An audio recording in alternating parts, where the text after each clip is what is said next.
আসসালামু আলাইকুম রহমতুল্লাহি বারাকাতুহু। প্রিয় বন্ধুগণ, বাংলাদেশের মানুষের ইমানের পরীক্ষার একটি সুবর্ণ সুযোগ সামনে আসছে। বাংলাদেশ কি ভারতের আধিপত্য ও দাসত্বের কাছে মাথা নত স্বীকার করবে, না নিজের স্বাধীনতা সার্বভৌমত্বকে একত্ববাদ এবং একক শক্তিতে মাথা উঁচু করে দাঁড়াবে? সেই পরীক্ষার একটি সুবর্ণ সুযোগ সামনে আসছে। সামনে আগামী 2026 12ই ফেব্রুয়ারি বাংলাদেশের মানুষের দাসত্বের শৃঙ্খল মেনে নেবে, না স্বাধীনতা সার্বভৌমত্ব ও মুক্তি ও নিজের ব্যক্তিত্বকে মাথা উঁচু করে দাঁড়াবার স্বাধীনতা খুঁজে নেবে? সেই পরীক্ষাই হলো আগামী 12ই ফেব্রুয়ারি। এই আগামী 12ই ফেব্রুয়ারি গণভোট এবং জাতীয় নির্বাচনের মাধ্যমে বাংলাদেশের মানুষ সেটাই নির্ধারণ করে নেবে, ভারতের দাসত্ব আধিপত্য গোলামির সেই শৃঙ্খল পথ বেছে নেবে, না স্বাধীনতা ও সার্বভৌমত্ব ও মাথা উঁচু করে দাঁড়িয়ে নিজের মর্যাদা ও সম্মানকে স্বাধীন একটি সার্বভৌমত্ব বাংলাদেশ হিসাবে গড়ে তুলতে চায়। সেই নীতিতে বাংলাদেশের মানুষ পরীক্ষা দিবে।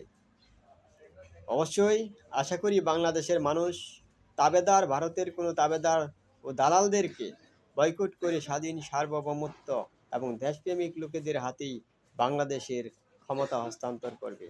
এই গণতান্ত্রিক এই জনগণের যে গণভোট এবং জনগণের নির্বাচনী ভোটের মাধ্যমে বাংলাদেশের মানুষ বেছে নেবে এদেশের স্বাধীন সার্বভৌমত্ব কোন দলের হাতে ক্ষমতা গেলে, কোন দল ভারতের শৃঙ্খল থেকে বেরিয়ে এসে নিজেদের মান মর্যাদায় এবং পৃথিবীর বুকে মাথা উঁচু করে দাঁড়িয়ে বাংলাদেশের স্বাধীন সার্বভৌমত্বকে অটল পাহারাদার হিসাবে দায়িত্ব পালন করবে, সেটাই হলো পরীক্ষার একটি সুবর্ণ সুযোগ।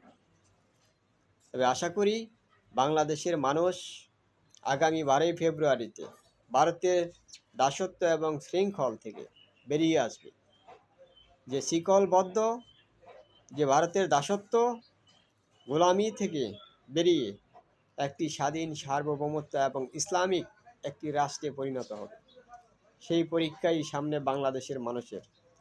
সেই জন্য আমি আহ্বান জানাবো আপনাদেরকে, বাংলাদেশের সকল মানুষকে, আপনারা সকলেই এই 54 বছর ভারতের দাসত্ব ও গোলামির মধ্যে থেকে বাংলাদেশের মানুষের কখনোই অধিকার পূরণ হয়নি, অধিকার খর্ব হয়েছে, জুলুম নির্যাতনের শিকার হয়েছে, দাসত্ব মেনে নিয়েছে এবং ভারতের আধিপত্যের কাছে বাংলাদেশ সবসময় মাথা নিচু করে রয়েছে। এখনই সেই সুযোগ এসেছে বাংলাদেশের মানুষকে পৃথিবীর বুকে মাথা উঁচু করে দাঁড়াবার জন্য। সে মাথা উঁচু করে দাঁড়াবার সেই সুযোগটাকেই কাজে লাগিয়ে আগামীতে জাতীয় নির্বাচনে জনগণের সরকারকে নির্বাচিত করা একটি সুবর্ণ সুযোগ। সেই জন্য আমি আবারও আহ্বান জানাচ্ছি, এই গণভোটের মাধ্যমে আপনারা যে জুলাই সনদের যে গণভোট তার পক্ষে আপনারা হা ভোট দিন এবং 72-এ যে ভারতের দাসত্বের সংবিধান তাকে ছুঁড়ে ফেলুন এবং বাংলাদেশে নতুন সংবিধান প্রণয়ন করে বাংলাদেশের মানুষের জনগণের অধিকার প্রতিষ্ঠার জন্য দেশপ্রেমিক ইসলামপ্রিয় ব্যক্তিদের হাতে বাংলাদেশের ক্ষমতা হস্তান্তর করার জন্য আহ্বান জানাচ্ছি। তাই ইসলামের পক্ষে সকলেই ভোট দিন, দাঁড়িপাল্লা মার্কায় ভোট দিয়ে বাংলাদেশকে একটি স্বাধীন সার্বভৌমত্ব রাষ্ট্র হিসাবে বাংলাদেশকে গোটা পৃথিবীর কাছে মাথা উঁচু করে দাঁড়াবার সেই সুযোগ গ্রহণ করার জন্য এখনই সুবর্ণ সুযোগ।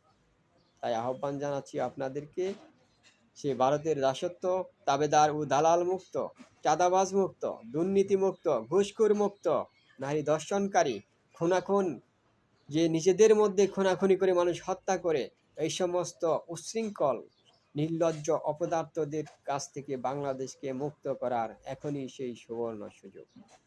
অতএব আমি আপনাদেরকে আহ্বান জানাচ্ছি, ভারতের শৃঙ্খল থেকে বেরিয়ে এসে বাংলাদেশকে স্বাধীন সার্বভৌমত্ব একটি মর্যাদাপূর্ণ রাষ্ট্র হিসাবে স্বীকৃতি দেওয়ার জন্য 12ই ফেব্রুয়ারি যে সুস্থ একটি সুন্দর নিরপেক্ষ নির্বাচনের মাধ্যমেই সেটি সম্ভব বলে আশা করি। আপনারা সকলেই ইসলামের পক্ষে এবং গণভোটকে হা ভোট দিন এবং ইসলামের পক্ষে দাঁড়িপাল্লা মার্কায় ভোট দেওয়ার জন্য আহ্বান জানাচ্ছি।